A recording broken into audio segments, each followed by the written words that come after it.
देखिए यहाँ पर फिलहाल अभी और भी चेकिंग यहाँ पर जो है वो चल रही है, पूछताछ यहाँ पर चल रही है।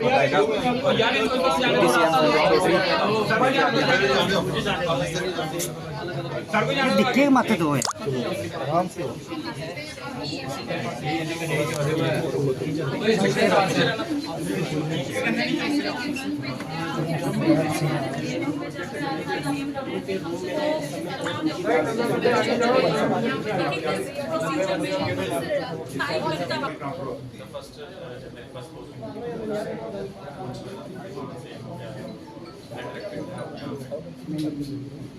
नोट करके मुझे दीजिए।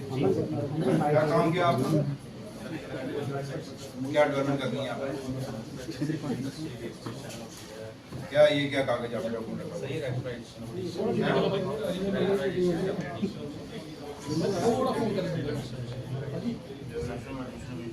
अमन शर्मा फोन नीचे, अंकुश भंडारी फोन ऊपर क्या है इसका?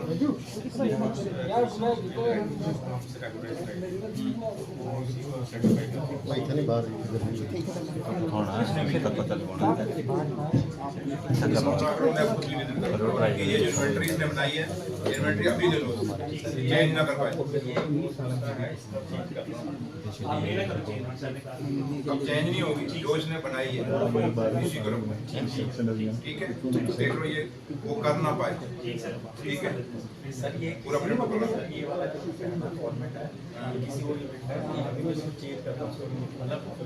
मलिक पे पीएसए लगा है, ये डेमोक्रेसी का कत्ल है, क्योंकि अगर उसने कुछ किया था तो हम एक एफआईआर भी लगा सकते थे और डिप्टी कमिश्नर डोडा को भी समझना चाहिए था और उसको इतना जल्दी रिएक्ट नहीं करना चाहिए था। और पीएसए की मुझे ज़रूरत नहीं लगती कि भाई पीएसए तभी लगता है जो आदमी समाज के लिए, सोसाइटी के लिए खतरा हो।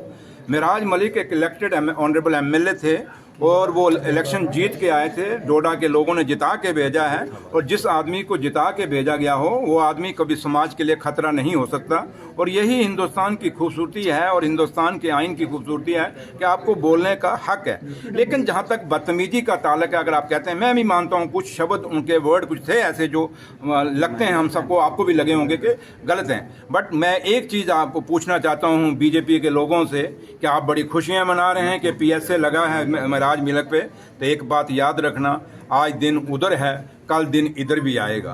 तो कहीं जब ये दिन इधर आएगा तो उस समय आपको भी फिर बर्दाश्त करने का मादा होना चाहिए। और दूसरा, आप लोग पत्रकार हैं और आप लोग कभी नेशनल टीवी पे डिबेट देखें, जो डिबेट शाम को होती हैं, वहाँ जो बदतमीजी, जो बीजेपी के स्पोक्समैन आते हैं, जो बीजेपी के लोग वहाँ से पार्टी से आते हैं जो डिबेट करते हैं, आप देखें वहाँ लोगों की माओं को क्या कहा जाता है, बच्चों को, बहनों को क्या कहा जाता है, भाइयों को क्या जाता है, खानदान तक को क्या कहा जाता है, इवन के उनके परिवारों पे डीएनए तक ये बीजेपी के लोग बातें करते हैं। तो मेरे भाई फिर उनके पे भी तो पीएसए लगना चाहिए।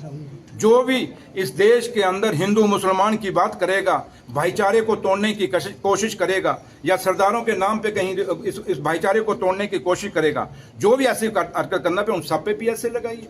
ऐसे ऐसे लोग हैं जिनको आज पीएसए की जरूरत है, वहां क्यों नहीं पीएसए लग रहे?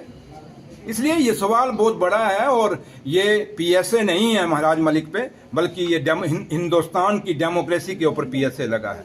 लेकिन अभी भी मौका है, सरकार जम्मू कश्मीर, एलजी सरकार, क्योंकि पुलिस उनके अंडर है, ये डीसी उनके अंडर है एलजी साहब के, एलजी साहब को गौर करना चाहिए और सोचना चाहिए। अगर मिराज मलिक ने कोई गलत बोला है तो एक सिंपल एफआईआर भी लग सकती थी। पीएसए जितना बड़ा स्टेप लेने की जरूरत नहीं थी और रातों रात उसको भद्रवाह से लेके फिर कठुआ तक आप लेके आए। ये कौन सा, वो क्या क्रिमिनल है? क्या वो देशद्रोही है? क्या उसने कोई कत्ल किया है? क्या उसने कोई मिलिटेंट अटैक किया है? ऐसे तो आप कभी मिलिटेंट को भी लेके नहीं जाते आप। तो इसलिए ये बहुत बड़े सवाल हैं जो हमारी जम्मू कश्मीर की डेमोक्रेसी, जो सरकार आज चल रही है, उस सरकार को जो अब आप लोगों को समझना चाहिए। जो लोग कहते हैं कि उमर अब्दुल्ला सरकार क्या कर रही है, क्या काम कर रही है, उन लोगों को आप भी समझाएं और वो लोग भी आप यहाँ से समझें कि उमर अब्दुल्ला सरकार यहीं से सोच लीजिए कितनी मुसीबतों से निकल रही है, कितना हालात यहाँ पे हैं कि एक एमएलए को शरेआम दिन दिहाड़े पीएसए लगा के जेल में डाल दिया गया, तो आप क्या उम्मीद करते हैं कि जम्मू कश्मीर में क्या एक डेमोक्रेटिक चुनी हुई सरकार की कहीं कदर है? एक चुने हुए लोगों का मैंडेट जो आया है, उस मैंडेट की कदर क्या यहाँ एलजी सरकार के पास है?